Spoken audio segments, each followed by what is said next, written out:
തള്ളേ, ഞാനൊരു മനുഷ്യജീവനാണ്. നിങ്ങൾ എന്നെ കുളിപ്പിക്കാനെന്നും പറഞ്ഞ് കൊണ്ടുപോയിട്ട് ഗോതമ്പ് മാവ് ഉരുട്ടുന്ന കൂട്ടില്ലേ എന്നെ എടുത്തിട്ട് ഉരുട്ടുന്ന. ഈ ഉരുട്ടിയാണ് ഈ തല ഇങ്ങനെ മുട്ട പോലെ ഇരിക്കുന്ന. എന്നാ കുളിച്ചു കഴിഞ്ഞ് ഞാനൊന്ന് ഉറങ്ങാന്ന് വെച്ചാൽ അത് സമ്മതിക്കൂ? കുറെ കരി ഉരുട്ടിന്റെ പൗഡറും കൊണ്ടുവരും, എന്നിട്ട് എന്നെ ഒരുമാതിരി ദിഗംബരന്റെ കുട്ടിയെ പോലെ ആക്കി വിടും. ഇത് ഭംഗിയാന്ന് ആരാണ് പറഞ്ഞത് നിങ്ങളുടെ അടുത്തൊക്കെ? എന്നെ കണ്ട് എത്ര വട്ടം ഞാൻ പേടിച്ചിട്ടുണ്ടെന്ന് അറിയാമോ? ഇത് സ്മോക്കി ഐസ് ആണ് ഉദ്ദേശിച്ചെങ്കിൽ പൂച്ച കഞ്ഞിക്കലത്തിൽ തലയിട്ട പോലെ ഉണ്ട്, സ്മോക്കി അല്ല. ആ അമ്മായി വരുമ്പോ എന്തിനാണ് എന്നെ അവരുടെ കയ്യിലോട്ട് എടുത്ത് കൊടുക്കുന്നത്? അവരെന്നെ മെലിഞ്ഞെന്ന് പറഞ്ഞ് ബോഡി ഷെയിം ചെയ്യുന്നത് നിങ്ങൾ കാണുന്നില്ലേ? ഇനി എങ്ങാനും അവര് വരുമ്പോ എന്നെ അവരുടെ കയ്യിലോട്ട് എടുത്ത് കൊടുത്താൽ മുള്ളും ഞാൻ. മുള്ളും. നോക്ക് മാമൻ എന്താ കൊണ്ടുവന്നേ നോക്ക്.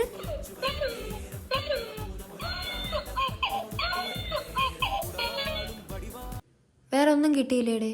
മനുഷ്യന്ന് ഉറങ്ങിക്കഴിഞ്ഞാൽ അന്നേരം ഒരു ഫോണും കൊണ്ട് പല ആംഗിളിൽ ഫോട്ടോ എടുത്ത് സ്റ്റോറി ഇടാം. ഞാൻ അറിയാത്തോണ്ട് ചോദിക്കാൻ, നിങ്ങളൊക്കെ ഉറങ്ങുമ്പോഴത്തേന് ഫോട്ടോ എടുത്ത് സ്റ്റോറി ഇട്ടാൽ നിങ്ങൾക്ക് ഇഷ്ടപ്പെടുമോ? അച്ഛൻ്റെ മോള് പഠിച്ച് ഡോക്ടർ ആവില്ലേ, പിന്നെന്ത് വേണം? തന്തയായി പോയി. മുഖത്തൊക്കെ തെണ്ടിത്തരം പറഞ്ഞാണ്ടല്ല, ആ തലയിലുള്ളതിനല്ലേ ഇവിടെയും വരൂ. അല്ലാണ്ട് പ്ലാവിൽ സ്ട്രോബെറി ഒന്നും കായ്ക്കൂലല്ലോ. എന്റെ കൊച്ചിനെ എവിടെ കൊണ്ടിരുത്തിയേ? നിങ്ങളുടെ ഭാര്യ കൊണ്ടുവച്ച, അല്ലാണ്ട് ഞാനിവിടെ ഇങ്ങനെ പറഞ്ഞു വരൂ.